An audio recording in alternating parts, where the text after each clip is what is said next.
नमस्कार और स्वागत है हमारी इस खास चर्चा में। आज हम जरा गहराई से बात करेंगे उन चुनौतियों पर जो 2025 के आखिर में भारत के सामने खड़ी हैं, चाहे वो दुनिया से जुड़ी हों या हमारे अपने देश के अंदर की। हमारे पास एक दस्तावेज है, India's global and domestic policy challenges 2025। इसके कुछ अहम हिस्से हैं हमारे पास, जिसमें कुल 14 अलग-अलग मुद्दों का जिक्र है, उनका विश्लेषण है। बिल्कुल। और हमारा इरादा है कि इन सभी स्रोतों का एक, आप कह सकते हैं, व्यवस्थित और सिलसिलेवार ब्यौरा पेश करें। हम एक एक करके हर शीर्षक पर बात करेंगे, उसी क्रम में जैसे वो दिए गए हैं। इससे जो मुख्य बातें हैं, जो विश्लेषण है, वो आसानी से समझ आएगा। ये जानकारी सुनने वालों और साथ-साथ पढ़ने वालों दोनों के लिए ही उपयोगी होगी। हाँ, बिल्कुल। तो फिर देर किस बात की, चलिए शुरू करते हैं इस जानकारी के समंदर में गोता लगाना। पहला मुद्दा उठाते हैं। 1, अमेरिकी हायर एक्ट का खतरा, भारतीय आईटी आउटसोर्सिंग राजस्व पर प्रस्तावित 25% टैक्स का दबाव। जी, तो ये पहला मुद्दा सीधे तौर पर भारत के आईटी, बीपीएम और जीसीसी सेक्टर से जुड़ा है। देखिए, स्रोत बताते हैं कि अमेरिका में एक हायर बिल 2025 का प्रस्ताव है। हायर मतलब halt illegal relocation of employment, और इसके तहत अमेरिकी कंपनियां जो काम बाहर आउटसोर्स करती हैं, मतलब विदेशी कंपनियों को देती हैं, उस पर दिए जाने वाले पैसे पर 25% एक्साइज ड्यूटी लगाने का प्रस्ताव है। 25%? ये तो बहुत ज़्यादा है, खासकर तब जब हमारी आईटी कंपनियां, जैसा कि कहा जाता है, करीब 50-60% कमाई अमेरिकी आउटसोर्सिंग से ही करती हैं। हाँ बिल्कुल, ये बहुत बड़ा हिस्सा है। और बात यहीं खत्म नहीं होती।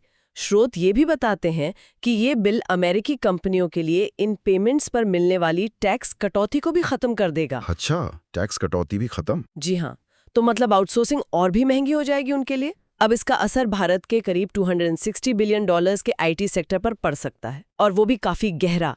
मतलब बड़ी आईटी कंपनियों के ऑपरेटिंग मार्जिन में 300 से 700 बेसिस पॉइंट्स की कमी आ सकती है। बाप रे! तो जो बड़ी कंपनियां हैं, जिनका मार्जिन शायद 20-22% के आसपास है, वो तो शायद फिर भी संभाल लेंगी।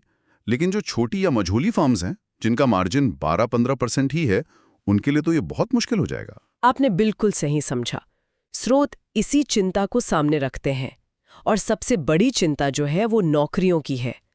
भारत का जो आईटी बीपीएम सेक्टर है, उसमें करीब 60 लाख लोग काम करते हैं। अनुमान है कि उनमें से 30-40% पर, यानी लाखों नौकरियों पर इसका असर पड़ सकता है। लाखों नौकरियां? ये तो गंभीर बात है। हाँ, और देखिए, ये सब अमेरिका में जो संरक्षणवाद बढ़ रहा है, उसी का हिस्सा है। कोशिश ये है कि आउटसोर्सिंग को महंगा बनाकर नौकरियां देश में ही रखी जाएं।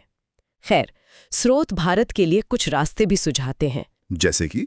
जैसे कूटनीतिक बातचीत करना, नए बाजारों पर ध्यान देना, यूरोप, एशिया पैसिफिक वगैरह। फिर एआई, क्वांटम कंप्यूटिंग जैसे नए क्षेत्रों में रिसर्च और स्किल डेवलपमेंट पर निवेश करना, और अपने डिजिटल पब्लिक इंफ्रास्ट्रक्चर यानी डीपीआई को और मजबूत बनाना। तो ये तो हुई अमरीकी HIR की बात। चलिए अब अगले शीर्षक की तरफ बढ़ते हैं। 2.6, छठी अनुसूची गतिरोध। लद्दाख के जनजातीय समूह हिंसक विरोधों के बीच राज्य का दर्जा और संवैधानिक सुरक्षा उपायों की मांग कर रहे हैं। जी, ये मुद्दा लद्दाख से जुड़ा है, खासतौर पर लेह और कारगिल में जो बड़े पैमाने पर विरोध प्रदर्शन हो रहे हैं उनसे। स्रोत बताते हैं कि इन प्रदर्शनों के पीछे मुख्य रूप से लद्दाख की जनजातीय आबादी है, जो वहाँ की कुल आबादी का 90% से भी ज्यादा है।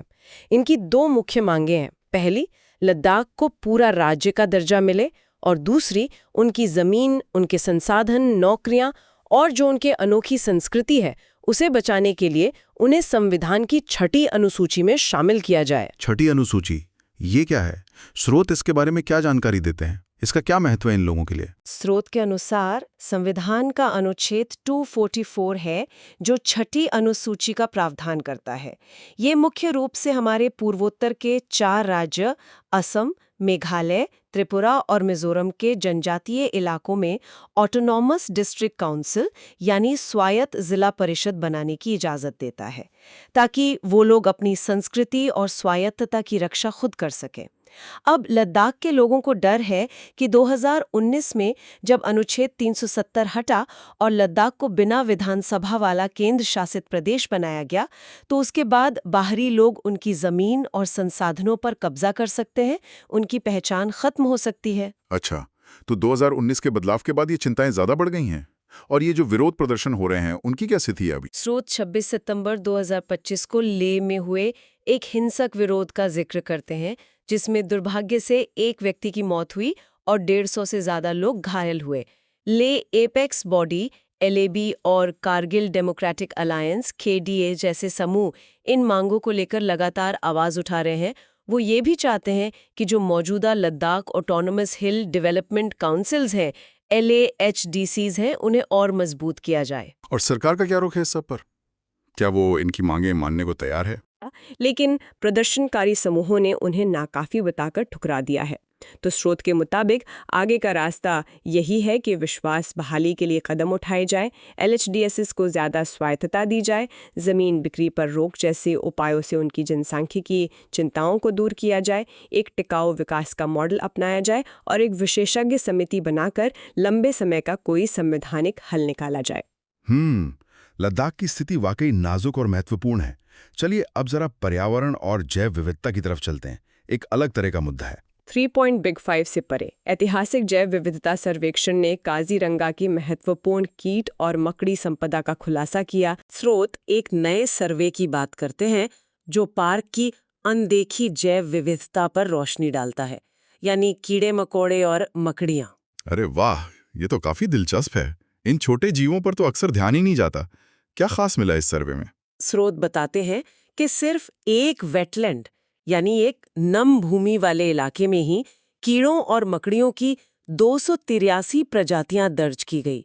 आप सोचिए, इनमें 85 तरह की तितलियां और मॉथ्स पतंगे हैं जो कुल का करीब 30% है, और 40 प्रजातियां पानी में रहने वाले कीटों की हैं, 14%। और सबसे अहम बात यह है कि इनमें से 29 प्रजातियां ऐसी मिली जो पार्क में पहले कभी रिकॉर्ड ही नहीं की गई थीं। 283 प्रजातियां, वो भी सिर्फ एक छोटे से हिस्से में।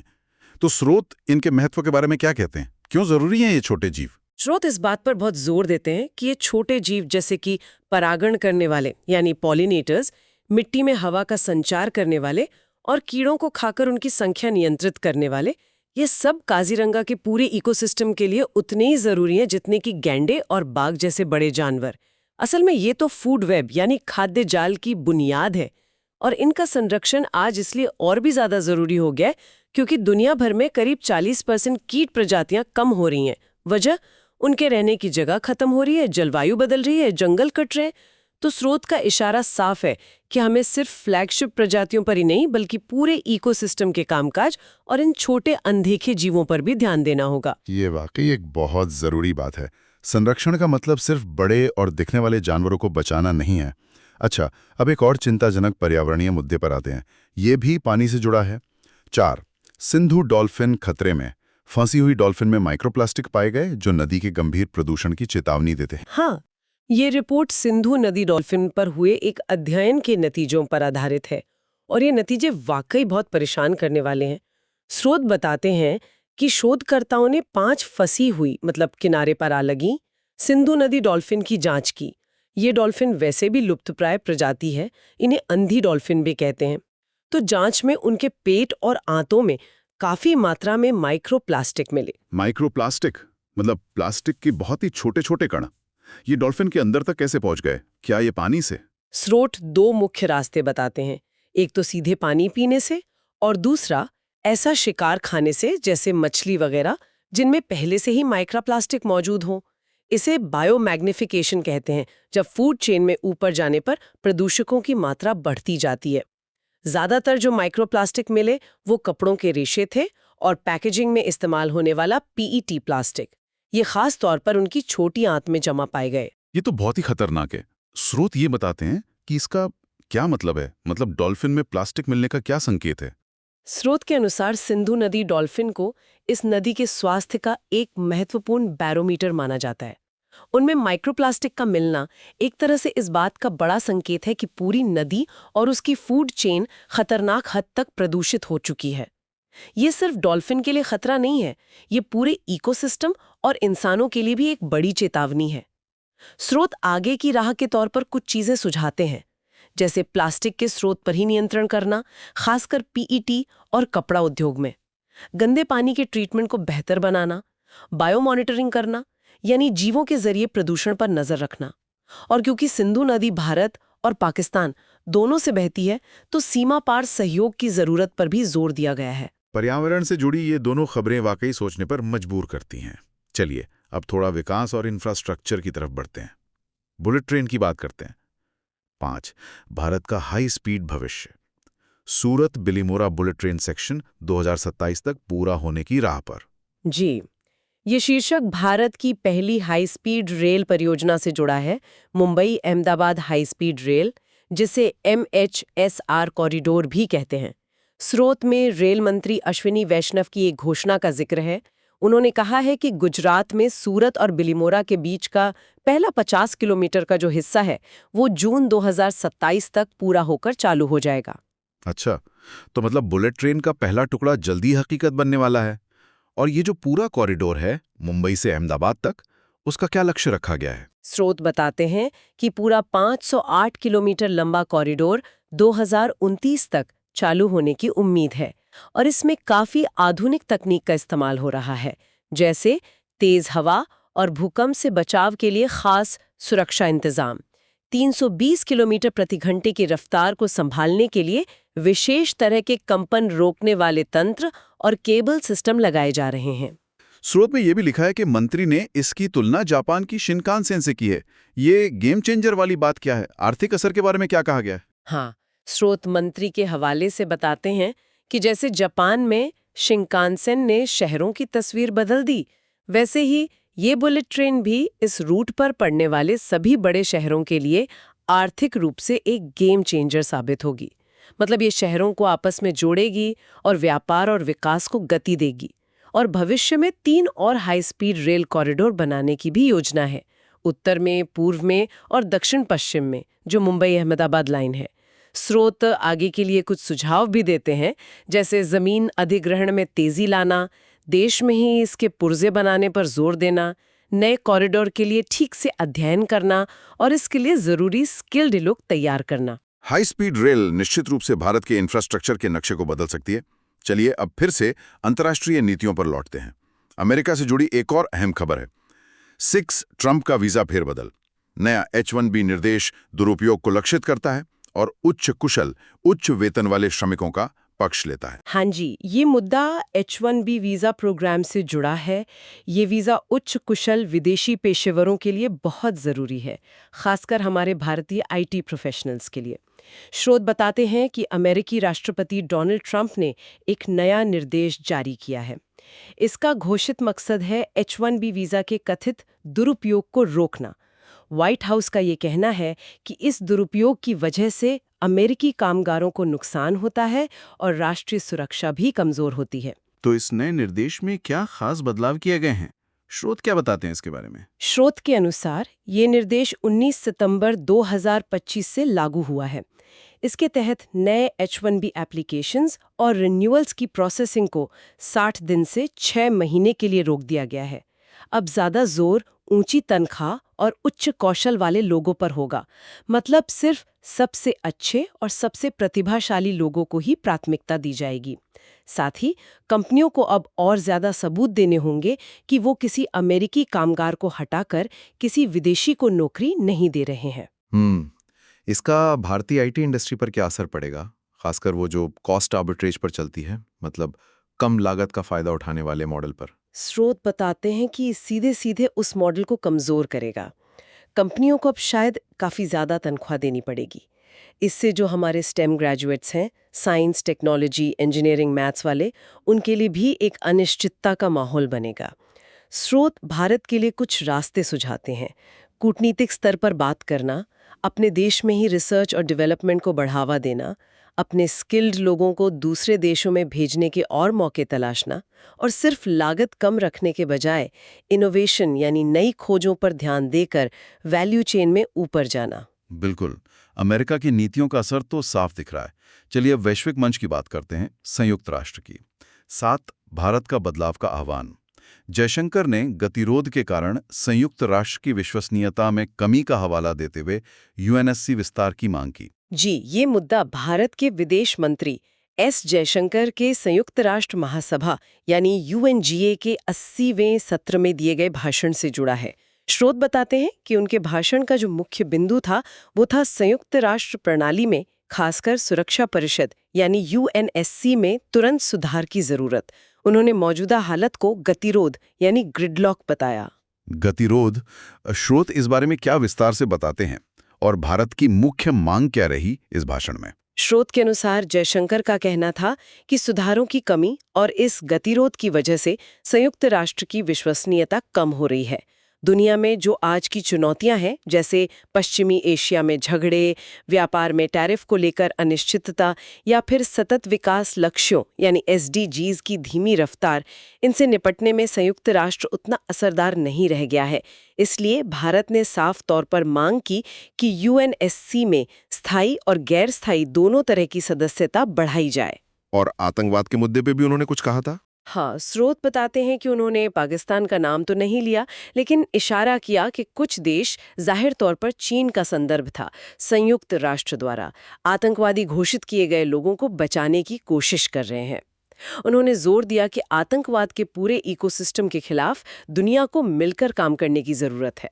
उन्होंने भारत के विश्व दृष्टिकोण को आत्मनिर्भरता, आत्मविश्वास और आत्मशक्ति पर आधारित बताया और ये भी कहा कि भारत हमेशा अपनी पसंद की आज़ादी बनाए रखेगा और ग्लोबल साउथ यानी विकासशील देशों की आवाज़ बनेगा। स्रोत भारत के लिए सुझाव देते हैं कि G4 देशों भारत, जर्मनी, जापान, ब्राजील के साथ तालमेल मजबूत किया जाए, यूएनएससी सुधारों की व्यावहारिक उपयोगिता पर ध्यान दिया जाए, चीन पर द्विपक्षीय दबाव बनाया जाए और अपनी घरेलू ताकत को बनाए रखा जाए। यूएनएससी सुधार की मांग तो बहुत पुरानी है, देखना होगा इस बार कितना असर होता है। चलिए अब स्वास्थ्य के क्षेत्र से जुड़ी एक खबर लेते हैं, ये काफी दिलचस्प लग रही है। 8 आइवरमेक्टिन का मलेरिया रहस्य। गोली की संचरण को रोकने की क्षमता पर प्रकाश डाला गया, लेकिन सुरक्षा और प्रतिरोध जोखिम मंडरा रहे हैं। हाँ, ये वाकई एक दिलचस्प शोध के बारे में है। आइवरमेक्टिन, देखिए, एक जानी मानी दवा है जो परजीवियों के संक्रमण में काम आती है, लेकिन स्रोत बताते हैं कि अब इसका एक नया संभावित इस्तेमाल सामने आ रहा है, मलेरिया के फैलाव को, उसके संचरण को रोकना। और ये शोध इसलिए भी महत्वपूर्ण है क्योंकि दुनिया में मलेरिया फिर से बढ़ रहा है। स्रोत 2023 में 6,19,000 मौतों का आंकड़ा देते हैं। मलेरिया के फैलाव को रोकना, लेकिन ये दवा ये काम कैसे कर सकती है? स्रोत के अनुसार शोधकर्ता ये देख रहे हैं कि अगर कोई व्यक्ति आइवरमेक्टिन लेता है तो ये दवा उसके खून में मौजूद रहती है। अब जब कोई मच्छर उस व्यक्ति को काटता है तो खून के साथ दवा भी मच्छर के अंदर चली जाती है और मच्छर मर सकता है। अगर मच्छर ही मर जाएगा तो वो मलेरिया फैलाएगा कैसे? इससे मलेरिया फैलने का जो चक्र है वो टूट सकता है। युगांडा में एक ट्रायल हुआ, बियोहेमिया नाम का, उसका जिक्र है स्रोत में। उसमें पाया गया कि जिन 5 से 15 साल के बच्चों को आइवरमेक्टिन दी गई, उनमें सिर्फ सामान्य देखभाल पाने वाले बच्चों की तुलना में मलेरिया से 26% ज्यादा सुरक्षा मिली। 26% ज्यादा सुरक्षा, ये तो काफी उम्मीद जगाने वाली बात लगती है। लेकिन क्या स्रोत इसमें कुछ चुनौतियों या जोखिमों का भी जिक्र करते हैं? कुछ खतरे भी हैं? हाँ, बिल्कुल। स्रोत सावधान भी करते हैं। पहली चिंता तो सुरक्षा को लेकर है। अगर ज्यादा डोज दी जाए तो चक्कर आना या थकान जैसे साइड इफेक्ट्स हो सकते हैं। दूसरी और शायद ज्यादा बड़ी चिंता दवा प्रतिरोध यानी ड्रग रेजिस्टेंस की है। अगर हम बड़े पैमाने पर ये दवा देना शुरू कर दें, जिसे मास ड्रग एडमिनिस्ट्रेशन या एमडीए कहते हैं, तो हो सकता है कि मलेरिया का परजीवी और मच्छर दोनों ही इस दवा के खिलाफ प्रतिरोधक क्षमता विकसित कर लें। फिर ये दवा बेअसर हो जाएगी। इसकी असरदारिता पर भी अभी बहस चल रही है। स्रोत भारत के लिए सुझाव देते हैं कि इसे लागू करने में बहुत सावधानी बरती जाए। इंटीग्रेटेड वेक्टर मैनेजमेंट यानी मच्छरों को कंट्रोल करने के कई तरीके एक साथ अपनाए जाएं। गंदे पानी की निगरानी की जाए और अपनी पब्लिक हेल्थ सिस्टम को मजबूत किया जाए। तो आइवरमेक्टिन एक संभावना तो है, पर बहुत सोच समझकर आगे बढ़ना होगा। चलिए अब फिर से पर्यावरण पर लौटते हैं और इस बार मामला सीधे हमारी गंगा नदी से जुड़ा है और ये काफी गंभीर चेतावनी लग रही है। 9 हिमालय में संकट, गंगा नदी 1300 वर्षों में अनदेखी गति से सूख रही है, तत्काल जल नीति में बदलाव की आवश्यकता। जी हाँ, ये एक बेहद गंभीर चेतावनी है। स्रोत आईआईटी गांधीनगर और अमेरिका की एरिज़ोना यूनिवर्सिटी के शोधकर्ताओं के एक अध्ययन का हवाला देते हैं। उन्होंने क्या किया कि पेड़ों के छल्लों, ट्री रिंग्स के रिकॉर्ड का इस्तेमाल किया। पेड़ों के छल्ले हर साल बनते हैं और उनकी चौड़ाई उस साल की नमी पर निर्भर करती है।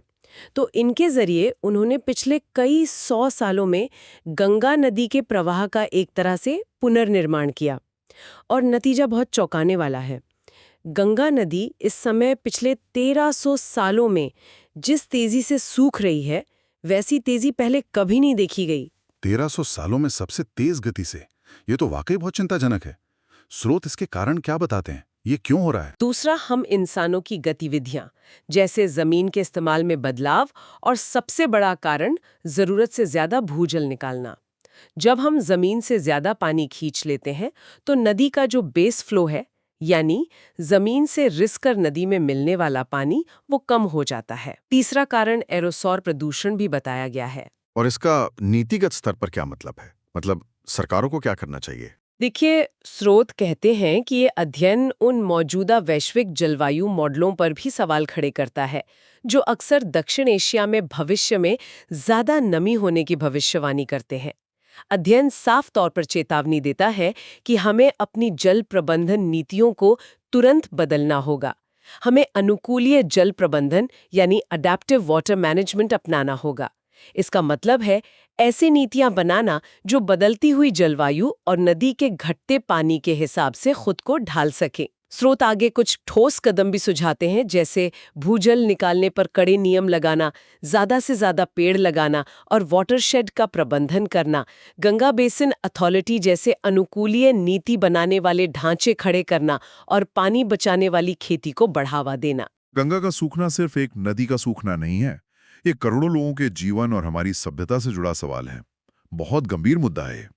अच्छा, जल प्रदूषण से जुड़ा एक और मुद्दा है अगले शीर्षक में। जी 10 पानी में फार्मास्यूटिकल्स। अध्ययन से पता चलता है कि अपशिष्ट जल संयंत्र उच्च जोखिम वाली दवाओं को हटाने में विफल रहते हैं, जिससे जलीय जीवन को खतरा। जी हाँ, ये मुद्दा है हमारे पानी में घुलती दवाइयाँ और पर्सनल केयर प्रोडक्ट्स का। स्रोत इन्हें PPCPs कहते हैं, pharmaceuticals and personal care products. हम जो दवाइयाँ खाते हैं या जो क्रीम्स लोशंस लगाते हैं, उनका कुछ हिस्सा हमारे शरीर से निकलकर या धुलकर सीवेज में चला जाता है। तो स्रोत एक शोध का जिक्र करते हैं जिसमें यह जांचा गया कि हमारे जो waste water treatment plant WWTPs हैं, यानी गंदे पानी को साफ करने वाले संयंत्र, वो इन केमिकल्स को पानी से हटाने में कितने कामयाब हैं। और क्या पता चला इस जांच में? क्या ये प्लांट इन दवाइयों को हटा पाते हैं पानी से? स्रोत बताते हैं कि ज्यादातर जो हमारे WWTPs हैं, वो मुख्य रूप से ठोस गंदगी, बीमारी फैलाने वाले कीटाणुओं और पोषक तत्वों जैसे नाइट्रोजन, फास्फोरस वगैरह को हटाने के लिए डिजाइन किए गए हैं। वो दवाइयों के जटिल केमिकल कंपाउंड्स को हटाने के लिए नहीं बने हैं। नतीजा ये होता है कि कुछ दवाइयां जैसे दर्द निवारक नेप्रोक्सन तो काफी हद तक हट जाती हैं, लेकिन बहुत सारी दवाइयां जैसे एंटी डिप्रेसेंट फ्लोक्सिटीन, जो प्रोजैक नाम से बिकती है, दर्द निवारक इब्रूफेन और एंटीबायोटिक सल्फामेथोक्साजोल, ये या तो साफ किए गए पानी में ही रह जाती हैं या फिर ट्रीटमेंट के बाद जो कीचड़ बचता है, जिसे बायोसॉलिड्स कहते हैं, उसमें जमा हो जाती हैं। और इसका पानी में रहने वाले जीवों पर क्या असर पड़ता है? स्रोत बताते हैं कि इसका बहुत गंभीर पारिस्थितिक जोखिम है। फ्लुऑक्सिटीन और एंटीहिस्टामाइन लोराटिडाइन जैसी दवाइयां पानी में रहने वाले छोटे जीवों जैसे शैवाल, क्रस्टेशियंस जैसे झींगे और मछलियों के लिए सबसे ज्यादा खतरा पैदा करती हैं। ये उनके व्यवहार, उनके विकास, उनके प्रजनन को प्रभावित कर सकती हैं। एक तरह से ये उनके हार्मोन सिस्टम में गड़बड़ी पैदा कर सकती हैं। और सल्फामेथोक्साजोल जैसे एंटीबायोटिक का पानी में मौजूद होना पानी में एंटीबायोटिक प्रतिरोधी बैक्टीरिया को पनपने में मदद कर सकता है, और ये बैक्टीरिया फिर इंसानों के लिए भी बड़ा खतरा बन सकते हैं। ये तो एक अनदेखा लेकिन बहुत बड़ा खतरा लग रहा है। चलने वाले पानी पर कड़ा नियंत्रण रखना, जैसे जीरो लिक्विड डिस्चार्ज ZLD का लक्ष्य रखना और एंटी माइक्रोबियल रेजिस्टेंस AMR से निपटने के लिए एक राष्ट्रीय कार्य योजना बनाना। पानी में दवाओं का घुलना वाकई एक गंभीर मुद्दा है जिसपे और ध्यान देने की जरूरत है। चलिए अब एक दुखद घटना की ओर बढ़ते हैं। ये तमिलनाडु से है। 11 करूर में त्रासदी। रैली में भगदड़ के बाद 38 की मौत, 80 घायल। सार्वजनिक सुरक्षा जांच की मांग। हाँ, ये रिपोर्ट तमिलनाडु के करूर शहर में हुई एक बहुत ही दर्दनाक घटना के बारे में है। स्रोत बताते हैं कि वहां अभिनेता से नेता बने विजय, जो तमिलगा वेट्री कड़गम टीवी के पार्टी के अध्यक्ष हैं, उनकी एक राजनीतिक रैली थी। उस रैली में भगदड़ मच गई और इस भयानक हादसे में कम से कम 38 लोगों की जान चली गई, जिनमें 8 बच्चे और 16 महिलाएं शामिल थीं और 80 से ज्यादा लोग घायल हो गए। 38 मौतें, हे भगवान, ये तो बहुत ही भयानक है। स्रोत इस भगदड़ का कारण क्या बताते हैं? ये हुआ कैसे? स्रोत के अनुसार भगदड़ का जो तात्कालिक कारण था वो था अभिनेता विजय को पास से देखने के लिए भीड़ का अचानक मंच की तरफ उमड़ पड़ना। लेकिन इसके पीछे कई और कारण भी थे, जैसे रैली देर से शुरू हुई थी, शाम 7:20 बजे भीड़ जरूरत से ज्यादा जमा हो गई थी, अचानक मंच की बिजली चली गई जिससे अंधेरा छा गया और घबराहट फैली, पीने के पानी का कोई इंतजाम नहीं था जिससे गर्मी और घुटन से लोग बेहोश होने लगे, और कुल मिला के जो भीड़ प्रबंधन था, जो क्राउड मैनेजमेंट था, वो बहुत ही खराब था। इस पर फिर क्या प्रतिक्रिया हुई विजय की तरफ से, सरकार की तरफ से? स्रोत बताते हैं कि विजय ने अपना भाषण रोक दिया और भीड़ को शांत करने की कोशिश की। उन्होंने मृतकों के परिवारों के लिए 10 लाख रुपए की अनुग्रह राशि यानी सुलेशम देने की घोषणा की। तमिलनाडु के मुख्यमंत्री ने भी इतनी ही राशि की घोषणा की और घटना की जांच के लिए एक रिटायर्ड जज की अध्यक्षता में एक आयोग बनाने का आदेश दिया है। स्रोत इस घटना के बाद कुछ जरूरी कदमों की तरफ इशारा करते हैं, जैसे राष्ट्रीय स्तर पर भीड़ सुरक्षा के लिए पक्के प्रोटोकॉल बनाना, सार्वजनिक कार्यक्रमों के लिए सुरक्षा ऑडिट और बीमा अनिवार्य करना, निगरानी के लिए सीसीटीवी और ड्रोन जैसी तकनीक का इस्तेमाल बढ़ाना और पुलिस को भीड़ नियंत्रण की बेहतर ट्रेनिंग देना। ऐसी त्रासदियों से सबक लेना और भविष्य में इन्हें रोकना बहुत जरूरी है। चलिए अब उत्तर प्रदेश से एक तनावपूर्ण घटना की खबर है। 12 लव मोहम्मद बैनर ने बरेली हिंसा भड़काई। यूपी में झड़पों के बाद मौलवी समेत 8 गिरफ्तार। जी, ये रिपोर्ट उत्तर प्रदेश के बरेली शहर में हुई हिंसक झड़पों के बारे में है। स्रोत बताते हैं कि इस मामले में एक जाने माने मुस्लिम मौलवी तौकीर रजा खान और 7 अन्य लोगों को गिरफ्तार किया गया है। आरोप ये है कि हिंसा कुछ कथित अपमानजनक टिप्पणियों और कुछ धार्मिक बैनरों के प्रदर्शन के खिलाफ हुए प्रदर्शनों के बाद भड़की। बैनर को लेकर विवाद, स्रोत इस बारे में क्या खास जानकारी देते हैं? स्रोत के अनुसार जो तात्कालिक कारण बताया जा रहा है वो कानपुर में एक धार्मिक जुलूस के दौरान कथित तौर पर आई लव मोहम्मद लिखे बैनर फाड़े जाने की घटना थी। इसी के विरोध में बरेली में प्रदर्शन हुए। जब पुलिस ने भीड़ को हटाने की कोशिश की, स्रोत भारतीय नागरिक सुरक्षा संहिता BNSS की धारा 163 का हवाला देते हैं, जो सभा पर रोक से संबंधित है, तो भीड़ हिंसक हो गई। फिर पथराव, गोलीबारी और आगजनी की घटनाएं हुई। पुलिस की कार्रवाई और अभी वहां क्या स्थिति है? स्रोत बताते हैं कि मौलवी समेत 8 लोग गिरफ्तार हुए हैं, 10 FIR दर्ज हुई हैं और 39 लोगों को हिरासत में लिया गया है। जिले में इंटरनेट सेवाएं भी बंद कर दी गईं और भारी संख्या में पुलिस बल तैनात किया गया है। स्रोत इस घटना को कानपुर और बाराबंकी में हुई पिछली कुछ घटनाओं से जोड़ते हैं और इसे बढ़ते हुए सांप्रदायिक तनाव और ध्रुवीकरण के संदर्भ में देखते हैं। सोशल मीडिया का गलत इस्तेमाल कैसे माहौल बिगाड़ सकता है, इसका भी जिक्र है। स्रोत आगे कुछ सुझाव देते हैं, जैसे खुफिया जानकारी और पूर्व चेतावनी प्रणाली को मजबूत करना, समुदायों के बीच बातचीत के मंच बनाना जैसे शांति समितियां, दोषियों पर कार्रवाई करना और जवाबदेही तय करना, और मीडिया की भूमिका पर भी ध्यान देना। सांप्रदायिक तनाव निश्चित रूप से एक गंभीर चिंता का विषय है।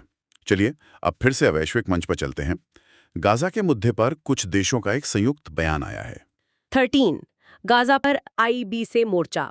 भारत, ब्राजील, दक्षिण अफ्रीका ने युद्ध विराम, पूर्ण सहायता पहुंच और वैश्विक आतंक सम्मेलन का आह्वान किया। जी, ये रिपोर्ट IBS यानी भारत, ब्राजील और दक्षिण अफ्रीका, इन 3 देशों के संवाद मंच के विदेश मंत्रियों की बैठक के बाद जारी एक संयुक्त बयान पर आधारित है। ये बैठक UN महासभा के साथ ही हुई थी। स्रोत बताते हैं कि बयान मुख्य रूप से 2 बातों पर केंद्रित था। एक तो गाजा में चल रहा संघर्ष और दूसरा आतंकवाद के खिलाफ वैश्विक सहयोग की जरूरत। तो IBS देशों का गाजा पर क्या रुख रहा है इस बयान में? स्रोत के अनुसार तीनों देशों के मंत्रियों ने गाजा पर हो रहे इजरायली हमलों की कड़ी निंदा की। उन्होंने वहां आम नागरिकों की मौत, उनके विस्थापन, घरों और इंफ्रास्ट्रक्चर के विनाश और भुखमरी की स्थिति पर गहरा दुख जताया। उन्होंने साफ कहा कि गाजा पट्टी कब्जे वाले फिलिस्तीनी क्षेत्र का ही एक हिस्सा है। उनकी मुख्य मांगें थी तुरंत और पूर्ण युद्ध विराम हो, इजरायली सेना पूरी तरह वापस जाए, बिना किसी रोक टोक के मानवीय सहायता गाजा पहुंचे और सभी बंधकों को तुरंत रिहा किया जाए। और आतंकवाद के मुद्दे पर क्या कहा गया? स्रोत बताते हैं कि बयान में आतंकवाद के हर रूप की निंदा की गई और 2024 में पहलगाम में हुए आतंकी हमले का भी जिक्र किया गया। सबसे महत्वपूर्ण बात, उन्होंने संयुक्त राष्ट्र के तहत अंतर्राष्ट्रीय आतंकवाद पर व्यापक सम्मेलन यानी comprehensive convention on international terrorism CCIT को अंतिम रूप देने का फिर से आह्वान किया। ये प्रस्ताव भारत ने 1996 में ही दिया था, लेकिन अब तक इस पर दुनिया में सहमति नहीं बन पाई है। स्रोत भारत के लिए सुझाव देते हैं कि वो IBSA को एक पुल की तरह इस्तेमाल करे, मानवीय मुद्दों पर लीडरशिप दिखाए और तनाव कम करने पर ध्यान केंद्रित करे। IBSA का ये शाज़ा-रुख वाक़ई महत्वपूर्ण है। चलिए अब हम आज के आखिरी शीर्षक पर आते हैं। ये तकनीक और व्यापार के अहम मुद्दे से जुड़ा है। 14 डिजिटल रेड लाइन। ISPIRT ने PMO से अमेरिका भारत व्यापार वार्ता में डिजिटल संप्रभुता और सोर्स कोड की रक्षा करने का आग्रह किया। जी, ये अंतिम मुद्दा भारत के एक प्रमुख टेक्नोलॉजी थिंक टैंक ISPIRT यानी Indian software product industry round table की एक अपील से जुड़ा है। स्रोत बताते हैं कि ISPIRT ने प्रधानमंत्री कार्यालय यानी PMO से आग्रह किया है कि अमेरिका के साथ जो व्यापार वार्ता चल रही है, उसमें भारत अपनी डिजिटल संप्रभुता यानी डिजिटल सॉवरेनिटी पर किसी भी कीमत पर समझौता ना करें। डिजिटल संप्रभुता, स्रोत इसका क्या मतलब बताते हैं और ISPIR की मुख्य चिंता क्या है इस मामले में? देखिए, स्रोत के अनुसार ISPIRT का तर्क सीधा है। भारत को अपने महत्वपूर्ण डिजिटल इंफ्रास्ट्रक्चर, अपने नागरिकों के पर्सनल डेटा और अपनी वित्तीय प्रणालियों की सुरक्षा के लिए अपनी डिजिटल नीतियां खुद तय करने का पूरा अधिकार होना चाहिए। यही डिजिटल सॉवरेनिटी है। चिंता यह है कि अमेरिका इस व्यापार वार्ता में कुछ ऐसी रियायतें मांग रहा है जिनसे भारत की ये संप्रभुता कमजोर हो सकती है। अच्छा, अमेरिका ऐसी क्या रियायतें मांग रहा है जिनका ISPIR विरोध कर रहा है? स्रोत बताते हैं कि इनमें कई बातें शामिल हैं। जैसे अमेरिका चाहता है कि सीमा पार डेटा प्रवाह यानी क्रॉस बॉर्डर डेटा फ्लो को आसान बनाया जाए। इसका मतलब हुआ कि भारतीय नागरिकों का डेटा भारत से बाहर स्टोर और प्रोसेस किया जा सके। अमेरिका सरकारी डेटा को खोलने की भी मांग कर रहा है। वो ये भी चाहता है कि भारत सॉफ्टवेयर के सोर्स कोड तक पहुंच पर कोई प्रतिबंध ना लगाए, और ये भी कि विदेशी कंपनियों के लिए भारत में दफ्तर या सर्वर रखने की जरूरत, लोकल प्रेजेंस रिक्वायरमेंट को कमजोर किया जाए। ISPIRT का मानना है कि डेटा प्रवाह और सोर्स कोड पर अगर भारत ने रियायत दी तो इससे राज्य की अपनी डिजिटल अर्थव्यवस्था को नियंत्रित करने की क्षमता ही खत्म हो जाएगी। उन्होंने एक उदाहरण भी दिया है कैसे माइक्रोसॉफ्ट ने नायरा एनर्जी, जो एक भारत रूसी तेल रिफाइनरी है, उसको अपनी क्लाउड सेवाएं देना बंद कर दिया था। ये दिखाता है कि विदेशी प्लेटफॉर्मों पर निर्भर रहने से हमारा महत्वपूर्ण इंफ्रास्ट्रक्चर कितने खतरे में आ सकता है। तो फिर ISPIRT का सुझाव क्या है? भारत को क्या करना चाहिए? स्रोत के अनुसार ISPIRT भारत से आग्रह कर रहा है कि वो एक मजबूत डिजिटल संप्रभुता कानून बनाए, व्यापार वार्ता में रणनीतिक रूप से सोच समझकर आगे बढ़े, ओपन सोर्स और स्वदेशी टेक्नोलॉजी स्टैक में निवेश करे और एक साफ डिजिटल कूटनीति की रणनीति विकसित करे। मूल बात यह है कि डेटा लोकलाइजेशन यानी डेटा को देश में ही रखने और सोर्स कोड की सुरक्षा पर कोई समझौता न किया जाए। तो ये थे 2025 के अंत में भारत के सामने खड़े 14 अहम मुद्दे, जैसा कि हमारे स्रोत दस्तावेज में बताया गया है। अमेरिकी व्यापार नीतियों के दबाव से लेकर लद्दाख के अंदरूनी तनाव तक। हाँ, और गंगा के सूखने जैसे गंभीर पर्यावरण या संकट से लेकर पानी में दवाओं के घुलने जैसे अनदेखे खतरों तक। बिल्कुल, और संयुक्त राष्ट्र में सुधार की मांग से लेकर डिजिटल दुनिया में अपनी संप्रभुता बचाने की जद्दोजहद तक। इन सभी मुद्दों को अगर हम एक साथ देखें तो एक बात बहुत साफ नजर आती है कि बाहरी दुनिया में जो हो रहा है और हमारे देश के अंदर की जो नीतियां हैं वो एक दूसरे से कितनी गहराई से जुड़ी हुई हैं। चाहे अमेरिका का कोई कानून हो या जलवायु परिवर्तन का असर या दुनिया के किसी और हिस्से में चल रहा कोई संघर्ष, इन सब का सीधा और बहुत बड़ा असर भारत पर पड़ रहा है। और ये बात इस ज़रूरत को और पुख्ता करती है कि हमें ऐसी रणनीतियां बनानी होंगी जो न सिर्फ आज की चुनौतियों का सामना कर सकें, बल्कि भविष्य में होने वाले बदलावों के लिए भी तैयार रहें। मतलब हमें और ज़्यादा अनुकूलनीय और ज़्यादा दूरदर्शी बनना होगा। ये वाकई सोचने वाली बात है। इतनी सारी एक दूसरे से जुड़ी हुई, उलझी हुई चुनौतियां हैं। ऐसे में आने वाले दशक में भारत को सबसे ज्यादा किस